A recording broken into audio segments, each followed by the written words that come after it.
Reirene tu queria o matetai. Você já conhece essa expressão. Seja muito bem-vindo à nossa aula número 8 do nosso curso de grego bíblico ministrado pelo Instituto Teológico Dynamis. Na aula de hoje, nós vamos conhecer a respeito dos casos e dos substantivos da língua grega. Tenho certeza que você já adquiriu um bom conhecimento até aqui. A partir de agora, você irá começar a subir mais alguns degraus para a sua edificação. Antes de nós iniciarmos a aula, eu gostaria de estar lendo com vocês um texto bíblico de forma bem rápida. Carta de Tiago, capítulo 3, versos 13 ao 17. Quem dentre vós é sábio e inteligente, mostre pelo seu bom trato as suas obras em mansidão de sabedoria. Mas se tem de amarga inveja e sentimento faccioso em vosso coração, não vos glorieis nem mintais contra a verdade. Essa não é a sabedoria que vem do alto, mas é terrena, animal e diabólica. Porque onde há inveja e espírito faccioso, aí há perturbação e toda obra perversa. Mas a sabedoria que vem do alto é primeiramente pura, depois pacífica, moderada, tratável, cheia de misericórdia e de bons frutos, sem parcialidade e sem hipocrisia. A palavra de hoje é sabedoria, substantivo sofia no grego, que dá a ideia de agir sabiamente. Eu espero que toda a sabedoria que você esteja adquirindo nesse curso venha servir para edificação, que seja uma sabedoria vinda do alto. Amém? Vamos orar? Senhor Deus, nos abençoe na aula de hoje, abra o nosso entendimento e nós usemos todo ele, visando única e exclusivamente a tua glória. Em nome do Senhor Jesus. Amém e amém. Bom, como eu havia falado, na aula de hoje, nós estaremos estudando os substantivos e os casos na língua grega. Você que está com o nosso material disponibilizado pelo nosso curso, você está com a apostila de Antônio Renato Gusso e de Lourenço Stélio Regan. A aula de hoje está nas páginas citadas aí. Em primeiro lugar, sempre que nós formos estudar, como já foi dito nas aulas anteriores, nós temos que aprender a decorar um vocabulário. Isso vai nos ajudar muito nas traduções. Quando você for ler um texto do Novo Testamento, você conhecendo bastante o vocabulário, você vai precisar de ir com menos frequência aos léxicos ou aos dicionários. Pois bem, está aí várias palavras para você decorar. A palavra adelphos, que é irmão.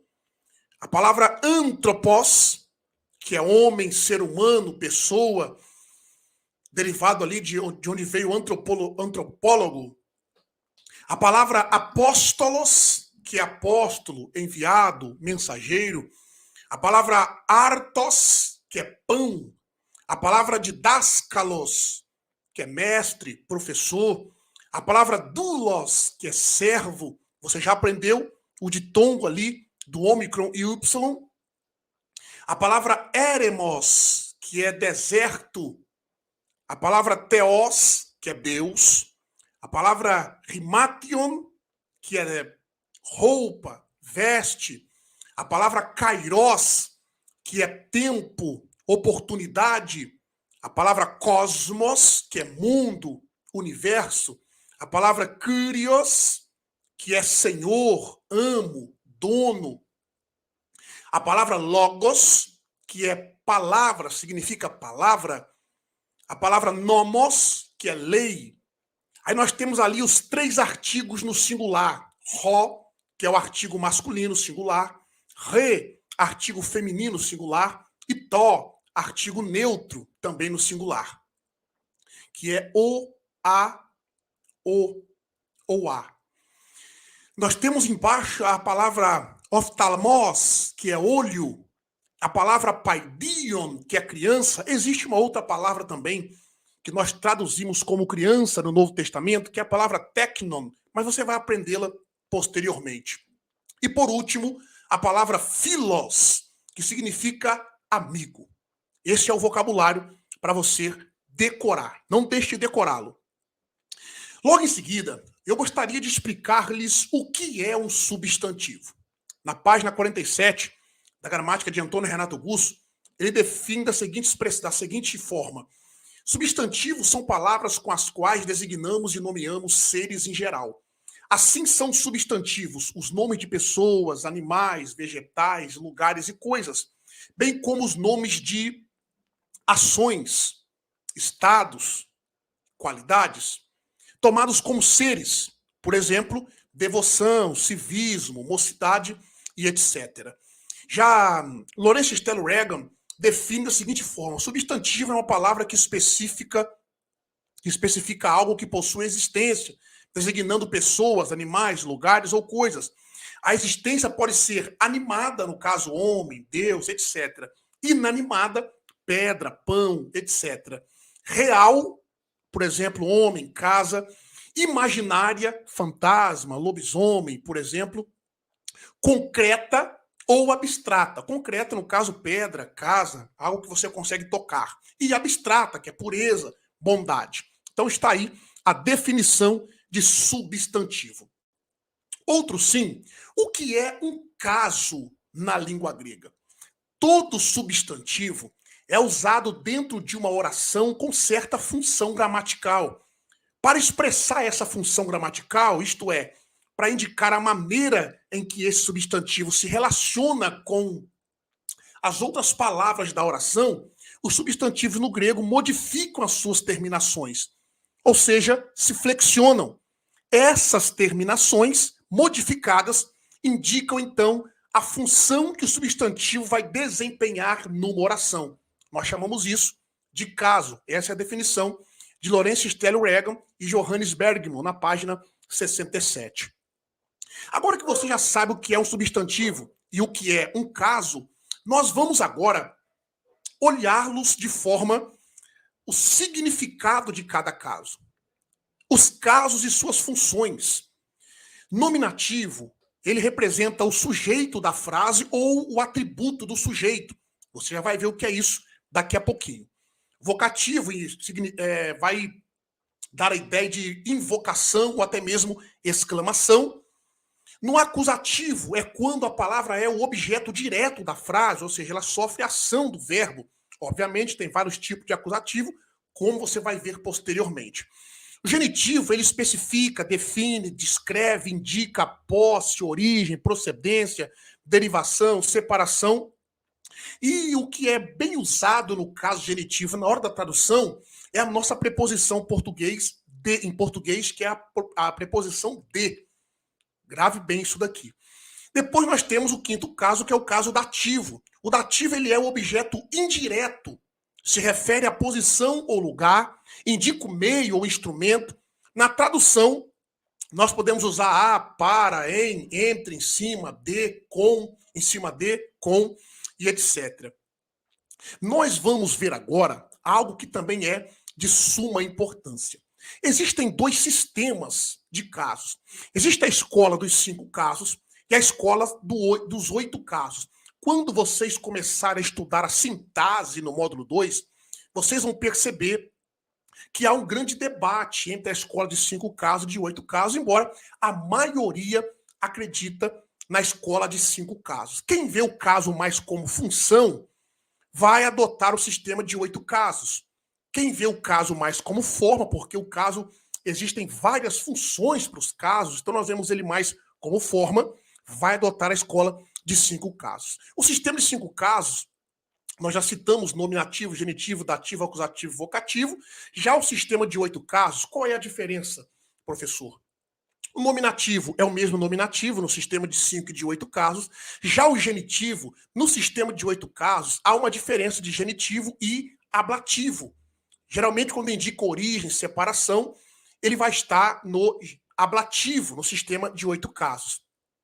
O dativo, por exemplo, no sistema de 5 casos, no sistema de 8, ele pode ser dativo puro, locativo ou instrumental. Você já vai, no decorrer do curso, ver essa diferença. Nós não vamos tratar dessas pormenoridades agora, porque nós estamos hoje conhecendo os casos. E depois tem o acusativo, que é o mesmo acusativo tanto num sistema quanto no outro, e o vocativo também em ambos os sistemas. Aí eu coloquei aqui, ó, o sistema de 8 casos, por exemplo, para que você tenha uma ideia. Por exemplo, nominativo. Na expressão o pai ama o filho. O sujeito ali é o pai. Ele está no caso nominativo. O genitivo, por exemplo, a palavra de Deus se espalha. A expressão de Deus ali está no genitivo.